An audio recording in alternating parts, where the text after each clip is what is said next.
নমস্কার বন্ধুরা, আমি পিঙ্কি শিকাগো থেকে চলে এসেছি একটা সম্পূর্ণ নতুন ভিডিও নিয়ে। আজ আপনাদের দেখাবো আমেরিকাতে অ্যাপার্টমেন্ট আর টাউন হোম কীরকম ধরনের হয়। আমার অনেক ভিডিওতেই আমার অ্যাপার্টমেন্টের ভেতরটা হয়তো আপনাদের চোখে পড়েছে, তবে ভালো করে অ্যাপার্টমেন্টের ভেতরটা আপনাদের দেখিয়ে উঠতে পারিনি। আমরা যে এরিয়াতে অ্যাপার্টমেন্টে থাকি সেখানে অনেকগুলো ব্লক পরপর রয়েছে, আর সেই ব্লকগুলোর আলাদা অ্যাড্রেস দিয়ে নামও রয়েছে। আর আমরা যে অ্যাপার্টমেন্টে থাকি সেই প্রত্যেকটা অ্যাপার্টমেন্টের দুটো করে ডোর রয়েছে, একটা হচ্ছে পার্কিংয়ের দিকে আর একটা হচ্ছে ফ্রন্ট সাইডে পার্কের দিকে। ভিডিওতে আপনারা যে অ্যাপার্টমেন্টটা দেখতে পাচ্ছেন সেটা হচ্ছে পার্কের সাইডটা, আর এদিকটা হলো পার্কিং এরিয়া। তো এখানে যতগুলো অ্যাপার্টমেন্ট আছে প্রত্যেকটা অ্যাপার্টমেন্টেরই ভেতরের স্ট্রাকচার কিন্তু একই রকমের, ওই ডিজাইনটা একটু আলাদা রকমের হয়। আমাদের যেমন লিভিং আর কিচেনটা ওপেন আছে, অনেক অ্যাপার্টমেন্টে আবার কিচেনটা চারিদিক দিয়ে ঘেরা রয়েছে। আর এখানে অ্যাপার্টমেন্টই বলুন বা টাউন হোম, প্রত্যেকটা জায়গারই কিন্তু লিজিং 1 ইয়ারেরই হয়।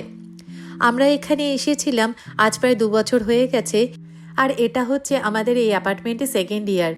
তো আবারও কামিং সামারের মধ্যে আমাদের আবার নতুন রিনিউয়ালের সময় এসে এবারে কিছু বিশেষত কারণের জন্যই আমরা এই অ্যাপার্টমেন্টটা চেঞ্জ করব বলে চিন্তা করেছি, তাই কিছু বাড়ি আমরা এখন থেকেই দেখতে শুরু করেছি। তো প্রথমে আমরা গেছিলাম আমাদের পাশের ব্লকেই আর একটা অ্যাপার্টমেন্ট দেখতে, আর একটা গেছিলাম আমরা একটা টাউন হোম দেখতে।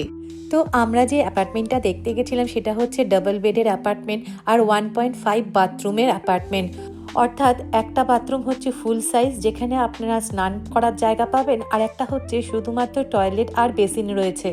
এই যে অ্যাপার্টমেন্টটা আমরা দেখতে এসেছিলাম আমাদের অ্যাপার্টমেন্ট থেকে একটুখানি ডিজাইনটা আলাদা ছিল। ভিডিওতে আপনারা যে বাথরুমটা দেখতে পেলেন সেটা হচ্ছে হাফ বাথরুম, আর তার ঠিক উল্টো দিকে ছিল একটা ক্লজেট। আর এই যে এরিয়াটা দেখতে পাচ্ছেন এটা হচ্ছে ব্যালকনি প্লাস লিভিং এরিয়া। এটা হচ্ছে এই অ্যাপার্টমেন্টের কিচেন। আপনারা কিন্তু এইখানে কিচেনে সমস্ত কিছু পেয়ে যাবেন। এখানে ফ্রিজ, ওভেন, মাইক্রোওয়েভ, চিমনি সমস্ত কিছু এই কিচেনের মধ্যে ইনক্লুডেড থাকে। আর এই যে এখানে হলো ফুল সাইজ বাথরুমটা যেখানে স্নানের জায়গা রয়েছে।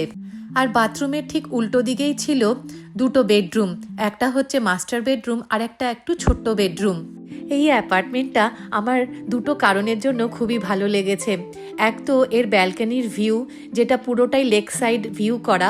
আরেকটা হচ্ছে এখানে যে দুটো বেডরুমে ক্লজেট ছিল, এখানে প্রত্যেকটা ক্লজেটে অনেকগুলো করে র্যাক করা ছিল।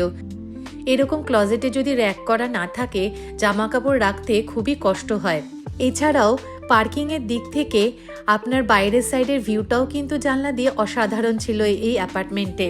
আমরা যে অ্যাপার্টমেন্টে এখন বর্তমানে রয়েছি সেটা কিন্তু গ্রাউন্ড ফ্লোর, আর যেমন ব্যালকনির দিক থেকে ভিউটা খুবই সুন্দর লাগে সেরকমই এই অ্যাপার্টমেন্টটা কিন্তু ছিল 3rd ফ্লোরে, আর এর ব্যালকনির দিক আর পার্কিংয়ের দিক দুদিকেই ভিউটা ছিল কিন্তু অসাধারণ। এবার আসি এই অ্যাপার্টমেন্টগুলোর ভাড়া কীরকম। এই অ্যাপার্টমেন্টগুলোর ভাড়া ওই মোটামুটি 1800 থেকে $2000 মধ্যে। আবার অনেক ক্ষেত্রেই একই রকমের অ্যাপার্টমেন্টের ভাড়া কিন্তু আরও কম হতে পারে, সেটা অবশ্য জায়গা আর স্কুল ডিস্ট্রিক্টের ওপর ডিপেন্ড করে। তো যাই হোক, আমরা এই অ্যাপার্টমেন্টটা দেখার পরে নেক্সট চলে গেলাম একটা টাউন হোম দেখতে। আপনাদের মনে প্রশ্ন আসতে পারে টাউন হোমগুলো আবার কি ধরনের বাড়ি। যে আশেপাশে যে বাড়িগুলো দেখতে পাচ্ছেন এগুলোই হলো টাউন হোম। টাউন হোমগুলো সাধারণত 2 ফ্লোর হয়, আর 2 বা তার বেশি এই টাউন হোমগুলো পাশাপাশি যুক্ত থাকে। তো এই টাউন হোমটার বেসিক্যালি দরজা দিয়ে ঢুকিয়ে ছিল একটা বড় লিভিং রুম, আর তার সাথে অ্যাটাচ কিচেন, আর কিচেনের ভেতর দিয়ে ছিল গ্যারেজের রাস্তা। আর হ্যাঁ, এই টাউন হোমটা ছিল 1.5 বাথরুমের একটা বাড়ি। যদিও আমি ভিডিও করতে ভুলে গেছি, কিচেনের সংলগ্ন আর একটা ছোট্ট বাথরুম ছিল। তো লিভিং এরিয়া থেকে সোজা উপরের দিকে একটা সিঁড়ি উঠে এসেছে। এবার আমরা উপরে চলে এসেছি। উপর থেকে উঠে এসেই পাশে একটা ছিল ওয়াশার আর ড্রায়ার, আর তার ঠিক উল্টো দিকেই ছিল ফুল বাথরুম যেখানে স্নান করার বাথটাবও ছিল। তার ঠিক সামনেই ছিল 2 পাশাপাশি বেডরুম। এবার আমরা চলে এসেছি ছোট বেডরুমটাতে। সবচেয়ে ভালো ছিল এই ছোট বেডরুমে এই কাবার্ডটা, যেটা সমস্ত ফ্ল্যাট বা অ্যাপার্টমেন্টে থাকে না। আর এই ফ্ল্যাট বা অ্যাপার্টমেন্ট বা টাউন হোমগুলো বলুন, এরকম কাবার্ড করে না রাখা থাকলে জামা কাপড় রাখতে খুবই অসুবিধা হয়। এই বেডরুমটার ঠিক পাশেই ছিল মাস্টার বেডরুমটি, সেটার সাথে অবশ্য সংলগ্ন ছিল বড় একটা ক্লজেট। আর এই ক্লজেটের মধ্যেও কিন্তু যথেষ্ট ক্যাবিনেট করা ছিল জামা কাপড় রাখার জন্য। তো এই বাড়িটার ভাড়াও কিন্তু ওই মোটামুটি $1900 মতো ছিল।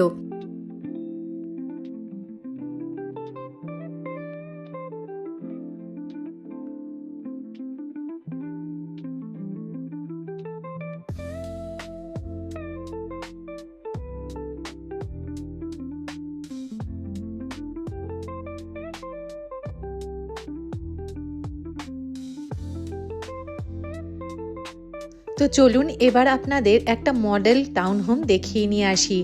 আমাদের অ্যাপার্টমেন্টের খুবই কাছে একটা সোসাইটি তৈরি হয়েছে। এই সোসাইটিতে সবকটা বাড়ি ছিল কিন্তু টাউন হোম, কিন্তু এই টাউন হোমগুলোতে ফার্স্ট ফ্লোর আর সেকেন্ড ফ্লোর দুটোই কিন্তু সেপারেট। আমরা যে রুমটা দেখতে গেছিলাম সেটা ছিল মডেল রুম, অর্থাৎ এই বাড়িটা পুরোটাই ফার্নিচার দিয়ে এমনভাবে সাজানো, একটা মানুষ বা ফ্যামিলি থাকলে যেরমভাবে নিজের ঘরটাকে সাজে সেরমভাবেই রুমটাকে সাজিয়ে রাখা হয়েছিল। তো ঢুকেই আমরা লিভিং রুম দেখতে পেলাম, একটা সোফা রাখা আর টিভি ক্যাবিনেটের জায়গা রাখা। তার ঠিক উল্টো দিকেই ছিল কিচেন এরিয়া। তবে হ্যাঁ, এই বাড়িটা যদি আমরা ভাড়া নিই তাহলে কিন্তু এই কিচেনে যে ইকুইপমেন্ট দেখতে পাচ্ছেন, যেমন ফ্রিজ আর ওভেন, এগুলো কিন্তু আমরা এর সাথেই পেয়ে যাব। বাকি কিন্তু এই ফার্নিচারগুলো কিছুই থাকবে না, সবই আমাদের ফার্নিচার নিয়ে আসতে হবে। তো কিচেনের দুদিকে দুটো আলাদা বেডরুম ছিল, তার সাথে ছিল দুটো আলাদা অ্যাটাচ টয়লেট। আর সবচেয়ে ভালো জিনিস কি ছিল জানেন? দুটো টয়লেটেই ছিল বাথটাব আর যথেষ্ট স্পেসিয়াস। এই বাথরুমের ঠিক পাশেই ছিল একটা বিশাল বড় ক্লজেট, আর তার ঠিক পাশেই ছিল মেইন বেডরুম। কি সুন্দর করে সাজানো দেখেছেন বেডরুমটা? আমার তো এই বাড়িটা দেখে এখানেই থেকে যেতে ইচ্ছা করছিল।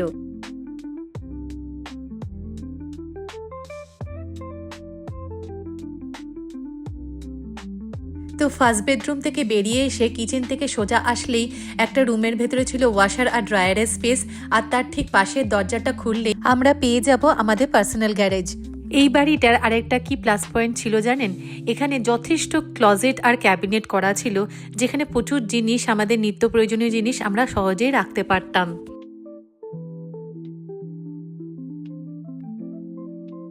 এবার চলে এসেছি আমরা সেকেন্ড বেডরুমে। ওই ফার্স্ট বেডরুমটার মতো একই রকমের প্ল্যানে তৈরি করা বেডরুম, তার পাশে ক্লজেট আর তার ঠিক পাশে আর একটা বাথরুম।